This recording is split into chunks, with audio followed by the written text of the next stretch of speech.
साथियों, मैं doctor Anil Kumar Jain, associate professor और director school of education Vardhman Mahaveer खुला विश्वविद्यालय कोटा, एक बार पुनः आपके समक्ष शिक्षा मनोविज्ञान की विभिन्न इकाइयों की चर्चा के क्रम में पुनः उपस्थित हुआ हूँ। मित्रों, हमने इससे पहले अभिवृद्धि एवं विकास का एक व्यापक प्रस्तुतिकरण चर्चा में प्रस्तुत किया था। उसमें हमने विकास के विभिन्न सिद्धांतों की बात की थी, अभिवृद्धि और विकास का अर्थ हमने समझा था और विभिन्न मनोवैज्ञानिकों ने विकास की जो अवस्थाएं दी हैं, उन अवस्थाओं का वर्गीकरण भी हमने जानने का प्रयास किया था। रॉस, काल्सनिक, सेले ऐसे कई मनोवैज्ञानिक हुए हैं जिन्होंने विकास की विभिन्न अवस्थाओं को अपने अपने तरीके से जिस काल परिस्थिति में जो उन्होंने अनुसंधान शोध किए उसके आधार पर वर्गीकरण दिए थे, उन वर्गीकरणों को भी हमने विस्तार से समझा था। आज हम जो हमने सामान्यीकृत वर्गीकरण, जो भारतीय दृष्टिकोण से भी उपयुक्त है, जिसके 4 पड़ाव हमने वहाँ पर बात की थी, जिसमें प्रीनेटल पीरियड, शिशुवावस्था, बाल्यावस्था और किशोरावस्था। जिसमें प्रीनेटल पीरियड जब बालक जन्म लेता है उससे पूर्व की अवस्था, यानी कि माता के गर्भ में अपना स्थान ग्रहण करता है, वहाँ से लेकर जन्म लेने तक की अवस्था यानी कि गर्भाधान काल, वो पहली अवस्था बताई थी। और उसके पश्चात जो 3 अवस्थाएं हैं, शिशुवावस्था, बाल्यावस्था और किशोरावस्था, चूँकि इन्हीं तीनों अवस्थाओं का बालक, विभिन्न आयु वर्ग का बालक हमें विद्यालय में मिलता है और उसके साथ ही हम क्रिया अंतःक्रिया करते हैं और उसके साथ विभिन्न व्यवहार प्रस्तुत करते हैं। उन्हीं व्यवहारों को ध्यान में रखते हुए हमें इन विभिन्न अवस्थाओं को समझना होगा, उन अवस्थाओं की विशेषताओं को जानना होगा और उन अवस्थाओं के आधार पर हमें किस प्रकार की शिक्षा की व्यवस्था करनी चाहिए विद्यालयों में, उसको भी जानना होगा।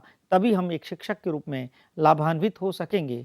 इसी को ध्यान में रखते हुए आज हम पहली अवस्था, विकास की जो पहली अवस्था, गर्भाधान काल के बाद जो पहली यानी कि जन्म लेने के उपरांत जो पहली अवस्था माने, वह शिशुवावस्था होगी, उसकी चर्चा हम यहाँ पर करते हैं।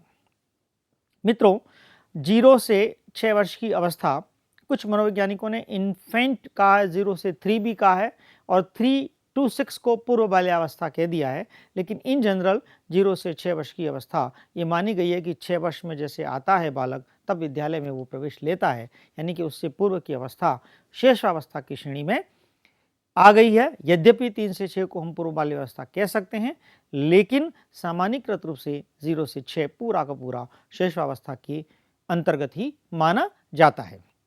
उन शेषावस्था की क्या क्या विकासात्मक विशेषताएं होती हैं, अगर हम उसकी बात करें तो शेषावस्था में शारीरिक विकास में तीव्रता आती है, मानसिक क्षमताओं में तीव्रता आती है। ऐसा मनोवैज्ञानिक मानते हैं कि 0 से 3 वर्ष की अवस्था में बालक की मानसिक क्षमताएं बहुत तीव्र गति से चलती हैं और यहाँ पर हम जितना भी वातावरण बालक को यहाँ प्रस्तुत करें, वह वातावरण अगर बुद्धि की दृष्टि से, चिंतन की दृष्टि से और तीव्रता की मतलब बुद्धि की तीव्रता की दृष्टि से अगर हम उपयुक्त वातावरण बालक के सम्मुख प्रस्तुत करें, यद्यपि बालक पूर्ण रूप से वाचन नहीं कर पा रहा है, यद्यपि बालक पूर्ण रूप से अभिव्यक्त नहीं कर पा रहा है, लेकिन उसकी बौद्धिक क्षमता बड़ी तीव्र होती है। इसलिए यहाँ पर हम मौखिक रूप से भी अगर कोई प्रस्तुति उसके सामने करते हैं तो वो उसको सीखने में मदद करती है। इसलिए यह अवस्था मानसिक क्षमताओं की दृष्टि से भी तीव्र होती है, सीखने की दृष्टि से भी इसमें तीव्रता होती है। और सबसे बड़ी बात, आप किसी भी छोटे बच्चे का अवलोकन करिए, आप देखेंगे कि जो शब्द उसके सामने प्रकट करो वैसा का वैसा शब्द वो दोबारा आपके सामने प्रस्तुत कर देता है। दोहराने की प्रवृत्ति होती है। यद्यपि उसको हमने वर्णों की बात अभी नहीं बताई, वर्णों के क्रम की बात हमने नहीं बताई, हमने शब्द के निर्माण की बात हमने नहीं बताई, शब्दों के प्रकटीकरण की बात हमने नहीं बताई, हमने उच्चारण करने की बात हमने नहीं बताई, लेकिन देखिए कितनी अद्भुत उसकी बौद्धिक क्षमता है कि जो शब्द हमने प्रस्तुत किया हूबहू उस शब्द को सुनकर वह दोहरा देता है। यानी कि यहाँ पर हम उसकी भाषा की अभिवृद्धि अगर करना चाहते हैं तो उसकी बौद्धिक जो क्षमता है वो मदद करती है। इसलिए हमें उपयुक्त वातावरण देने की आवश्यकता है। इसलिए ये माना जाता है कि जिस जिस बालक को शैशवावस्था में उत्तम शैक्षिक वातावरण मिला, चाहे वो परिवार की दृष्टि से हो, चाहे वह आस पड़ोस की दृष्टि से हो, उस बालक के मानसिक क्षमताओं में वृद्धि बहुत शीघ्रता से होती है तुलनात्मक अन्य बालकों से। इसलिए दोहराने की प्रवृत्ति इसमें अत्यधिक पाई जाती है और जिज्ञासी की प्रवृत्ति पर निर्भरता होती है, क्योंकि अभी उसका विकास पूर्ण रूप से हुआ नहीं है। इसलिए उसके मन में भीतर कई प्रश्न बनते हैं, लेकिन अभी भाषा का विकास भी पूरा नहीं हुआ है। इसलिए वह अभी अपने माता पिता या भाई बहन पर थोड़ा सा निर्भर सा दिखाई पड़ता है, प्रतीत होता है। हमें ऐसा लगता है कि जिज्ञासा तो है, लेकिन वो प्रकट अभी नहीं कर पा रहा है, वो हम पर निर्भर है। इसमें स्वप्रेम की भावना होती है। एक छोटा सा बच्चा, छोटा सा शिशु आप देखें, अगर कोई अन्य माता उसके भाई या बहन या उसको गोदी में ले ले तो वो जाने के लिए तैयार नहीं होता, क्योंकि उसको अपने अपनों से और खुद से इतना आत्म प्रेम या इतना लगाव हो जाता है कि वह उसको सर्वोच्च प्राथमिकता देता है। और चाहे कोई खिलौना हाथ में दे दो, चाहे पेन दे दो, चाहे दूध की बोतल दे दो, उसको अपना मान लेता है, अपना अधिकार मान लेता है। उसको लगता है ये मेरा है, ये मेरी वस्तु है, ये मेरी माता है, ये मेरे पापा हैं। इस तरह की भावना जो प्रकट करता है वह स्वप्रेम की भावना इसमें दिखाई पड़ती है मनोविज्ञान की दृष्टि से। संवेगों का प्रदर्शन ऐसा माना गया है कि 0 से 2 वर्ष की अवस्था में बालकों में जितने भी संवेग आने हैं वो संवेग सारे के सारे आ जाते हैं। यद्यपि संवेगों का प्रकटीकरण उसका आयु के अनुसार होता है, लेकिन डेवलपमेंट की दृष्टि से जितने भी संवेग उसमें आने हैं वो सारे के सारे संवेग बालक में यहाँ पर आ जाते हैं।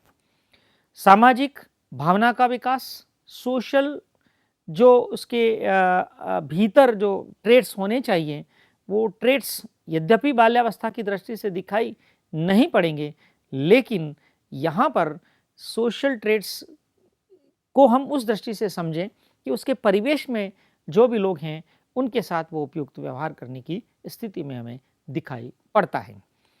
मूल प्रवृत्तियों पर आधारित व्यवहार, जो इनर इंस्टिंक्ट्स हैं, जो जन्मजात उसको जो प्रवृत्तियां मिली हैं, उन जन्मजात प्रवृत्तियों पर आधारित व्यवहार भी शैशवावस्था में दिखाई पड़ते हैं। काम प्रवृत्ति की तीव्रता, काम प्रवृत्ति की तीव्रता बड़ा आश्चर्य होगा जो मनोविज्ञान का अध्ययन नहीं किए हुए हैं या जो मनोविज्ञान के विद्यार्थी नहीं हैं, उनको यह आश्चर्य होता होगा कि शैशवावस्था में काम प्रवृत्ति की तीव्रता कैसे है। लेकिन यह काम प्रवृत्ति की तीव्रता से हमारा तात्पर्य प्रकटीकरण से नहीं है। प्रकटीकरण तो हमें किशोरावस्था या उसके बाद दिखाई पड़ेगा, लेकिन यहाँ तीव्रता उस दृष्टि से है कि बालक को इस तरह की जो ये कह सकते हैं कि ट्रेट्स हैं, वो ट्रेट्स जैसे आप किसी बालक को बिना कपड़ों के खुला छोड़ दीजिए, उसे आनंद आता है। किसी बालक को, क्योंकि उसे ज्ञान ही नहीं है मैं क्या कर रहा हूँ, है ना, तो उस तरह की जो गतिविधियाँ वो प्रकट करता है, वो प्रकटीकरण भी इसका कुछ इसके पीछे एक उदाहरण के रूप में हम समझ सकते हैं। सिगमंड फ्रायड ने इस पर बहुत अनुसंधान किया है और उनकी दृष्टि से ये विशेषता इसमें दिखाई पड़ती है। नैतिक भावना का अभाव, क्योंकि अभी उसमें नैतिकता की दृष्टि से किसी प्रकार के कोई गुण विकसित नहीं हुए हैं, इसलिए वो नैतिकता का अभाव बालक में दिखाई पड़ता है। शैशवावस्था में किस प्रकार की शिक्षा देनी चाहिए, जैसा हमने अभी भी चर्चा में कहा था कि ये एक ऐसी अवस्था है जिसमें जितना उत्तम वातावरण सीखने का दिया बालक बहुत कुछ सीख जाएगा। इसलिए वैलेंटीन एक मनोवैज्ञानिक हुए हैं, वो कहते हैं शिशुवावस्था सीखने का आदर्श काल है। It's a ideal period to learn. जितना सिखाना चाहो उतना वातावरण दीजिए, बालक बहुत कुछ सीख जाएगा। वाटसन वाटसन कहते हैं विकास की अन्य किसी अवस्था की तुलना में शिशुवावस्था में सीखने का क्षेत्र तथा तीव्रता अधिक व्यापक होती है। किसी भी अन्य अवस्था की तुलना में, यानी कि बाल्यावस्था देखो चाहे किशोरावस्था देखो, किसी भी अन्य अवस्था की तुलना में शिशुवावस्था ही वह काल है जिसमें सीखने का क्षेत्र तथा तीव्रता बहुत व्यापक और अधिक होती है। ऐसा वाटसन मनोवैज्ञानिक कहते हैं, जो एक प्रसिद्ध व्यवहारवादी मनोवैज्ञानिक हुए हैं, जैसा कि आप जानते हैं। इस काल में शिशु की शिक्षा का आयोजन करते समय हमें निम्नांकित बातों पर ध्यान देना चाहिए। उसका उचित वातावरण, जितना अभी हमें पहले भी हमने चर्चा में कहा था, जितना उत्तम वातावरण, अधिगम की परिस्थितियां, बौद्धिक दृष्टि से उत्तम परिस्थितियां हम बालक को यहाँ पर प्रस्तुत करेंगे या वहाँ पर ऐसे वातावरण की परिस्थितियां पैदा करेंगे, तो आप मान के चलिए कि उसका मानसिक विकास बहुत उत्तम होगा।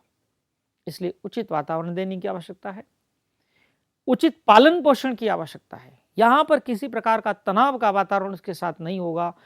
हम जैसे कई बार माता पिता झिड़क देते हैं, बच्चा जिज्ञासावश बहुत सारी चीज़ें पूछता है, झिड़क देते हैं, यह इस तरह का वातावरण नकारात्मक वातावरण माना जाता है, ये नहीं देना चाहिए। और पालन पोषण उसका उत्तम हो तो बुद्धि की दृष्टि से वह बहुत ही अच्छा विकास कर पाएगा। स्नेहपूर्ण व्यवहार माता पिता का परिवेश में उसको मिलना चाहिए और जैसी भी जिज्ञासा वह बालक यहाँ प्रकट करता है, उस जिज्ञासा की संतुष्टि भी बालक की होनी चाहिए। सामाजिक भावना का विकास, इस काल में इसकी जो शिक्षा का आप आयोजन करते हैं एक शिक्षक की दृष्टि से, लेकिन अभी तो शिक्षक के रूप में आप उसको मिले नहीं है, तो पहला शिक्षक कौन है? शिशु का पहला शिक्षक किसे माना गया है? शिशु का पहला शिक्षक माता है और उसके पश्चात पिता को द्वितीय शिक्षक कहा गया है। तो माता और पिता ये दोनों उसके शिक्षक हैं। तो यहाँ वो शिक्षक के रूप में, अब यद्यपि उन्होंने किसी प्रकार का कोई प्रशिक्षण प्राप्त नहीं किया, लेकिन माता को इनबॉर्न टीचर माना गया है। इसलिए यहाँ पर हमें सभी अभिभावकों का ऐसा प्रशिक्षण देने की आवश्यकता है कि वो अपनी उस दायित्व को यहाँ पर निभाए और बालक की शिक्षा के आयोजन के लिए वो इन बातों पर ध्यान दे। सामाजिक भावना का विकास, मानसिक क्रियाओं के अवसर वहाँ दे, वार्तालाप के अवसर दें, बच्चा खुद आत्म प्रदर्शन कर सके ऐसे अवसर उसको दें, अच्छी आदतों का निर्माण हो, ऐसी परिस्थितियाँ वहाँ पर परिवेश में, परिवार में माता पिता के द्वारा, भाई बहनों के द्वारा उसे मिलें। और वैयक्तिक विभेदों पर ध्यान दें कि अगर एक मेल चाइल्ड है और फीमेल चाइल्ड है, चाहे दोनों मेल चाइल्ड हैं चाहे दोनों फीमेल चाइल्ड हैं, हमें यह नहीं देखना है कि यहाँ जेंडर की कोई बात है। हाँ, परिवार में अगर दो बच्चे हैं तो दोनों के इंडिविजुअल डिफरेंसेस होंगे।